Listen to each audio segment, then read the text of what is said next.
You unbuckle your seatbelt and stand up, stretching your legs after a long flight. You head towards the restroom and think about freshening up. Suddenly, you're in the air. Luggage flies around you. It feels like the world is ending. You're 30,000 feet above the ground, and you're heading for a crash landing. Before you have any more time to think, everything goes black. In early 2001, a massive Boeing 747 carrying over 400 people took off from Tokyo Haneda International Airport. The flight progressed like normal until it reached 39,000 feet and coasting speed. Food was being served, and passengers were up and about like they would be on any other journey. Slightly earlier in the day, a Japanese airline flight between Busan, South Korea, and Tokyo, Japan, had begun in a similar fashion. This one was smaller, with about 250 people on board. It had also started coasting at around 37,000 feet. Both of these planes were on a similar flight path, only 2,000 feet apart, and due to meet over the Japanese island of Honshu. They were both close to this intersection when the pilot of the Boeing 747 noticed his anti-collision indicator going off. This was when he first knew something was wrong. One of the critical aspects of modern air travel is the coordination of air traffic control. Every flight is monitored, and pilots are advised if anything goes wrong. The entire point of air traffic control is to organize flights so well that collisions are impossible. Every modern plane is built with collision monitors, but they are never supposed to be used because of this.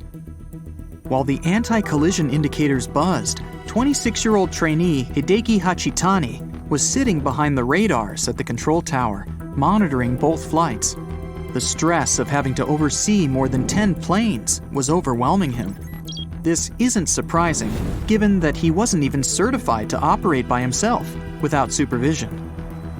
When he noticed the potential collision, he rushed to prevent a disaster. He quickly contacted the flight from Busan that was cruising at 37,000 feet and told them to dip lower, trying to create a bigger gap between the planes. In his rush, though, Hachitani had made a terrible mistake. He had contacted the wrong plane.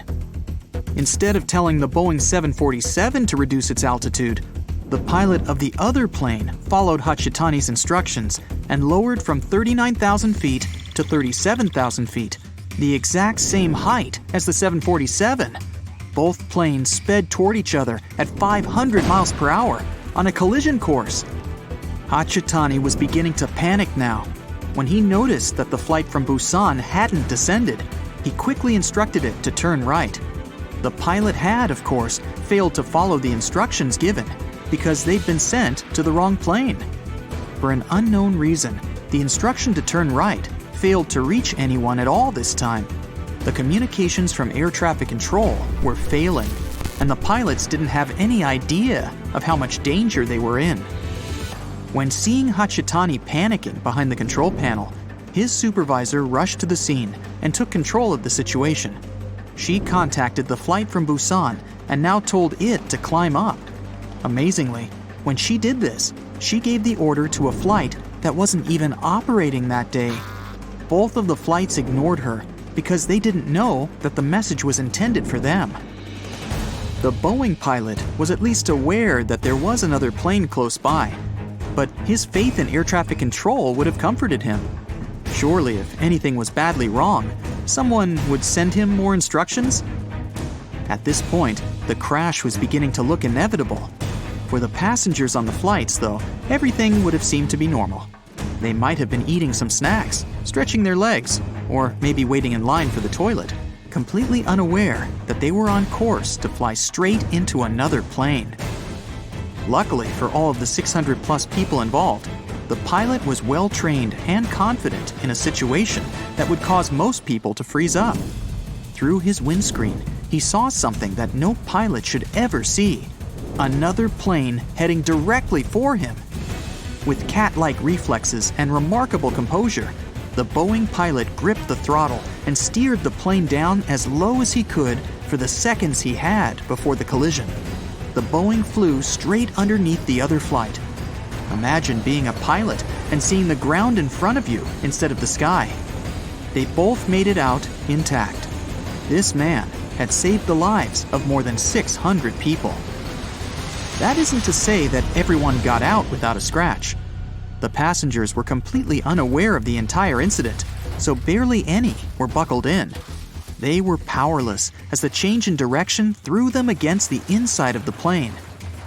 Out of nowhere, with the plane's sudden movement, many hit the roof with the force of a car crash. Every unsecured object and person were thrown through the air. Some might have even felt like the plane had just hit the ground. Miraculously, only 7 passengers and 2 crew members were seriously injured, and the rest only received minor injuries. The pilot circled back to Tokyo to allow all of the injuries to be treated. Thanks to the quick response of medical teams and unbelievable decision-making and skill shown by the pilot, everyone on the flight survived. Every time you travel on a plane, you're signing up to shoot through the sky at speeds of up to 500 miles per hour in a fragile metal shell. You're surrounded by enormous, dangerous motors, 6 or 7 miles above the ground. Surely there's no way you'd survive if the plane itself started to fail. The Hudson Bay landing shows that skilled pilots can overcome seemingly insurmountable odds. On January 15, 2009, Flight 1549 was set to fly from New York to North Carolina. The pilot, Chesley Sullenberger, was a former jet pilot who converted to commercial flights in the 1980s. The sky was clear and the conditions were favorable. It was a typical flight for all of the 155 passengers on board, until the worst happened just a minute and a half in. As the plane climbed to 3,000 feet, they hit a flock of Canada geese. They hit the entire plane, but most importantly, some geese got caught in both engines. When Sullenberger realized that his engines were failing, he contacted air traffic control. They ordered him to land back at the airport, but he realized that it was impossible. With failing engines and no clear runway to land on, he had to take control of the situation to save the lives of everyone on board. Without full control of his plane, he wasn't able to operate at the normal altitude.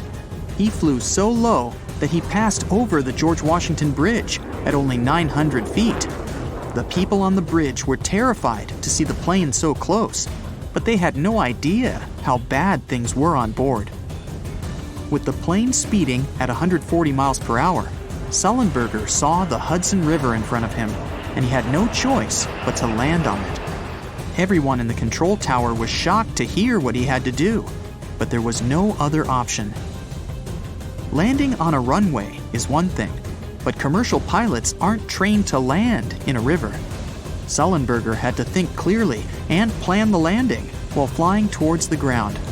He made sure to allow the tail to touch the water before the nose. Landing nose first would compromise the engines further and cause even more damage. Amazingly, the plane touched down on the water without falling apart. Their momentum gradually decreased until they were at a slow, steady pace across the surface. From a distance, people might have thought it was just a slow-moving boat. A ferry arrived impressively quickly to fetch the stranded passengers, who waited on the wings and the inflatable slides. Everyone received minor injuries from the collision with the river, but they all survived. Captain Sullenberger went down in history as one of the most remarkable pilots ever, having saved so many people from a seemingly hopeless situation. There was even a movie made about his heroics.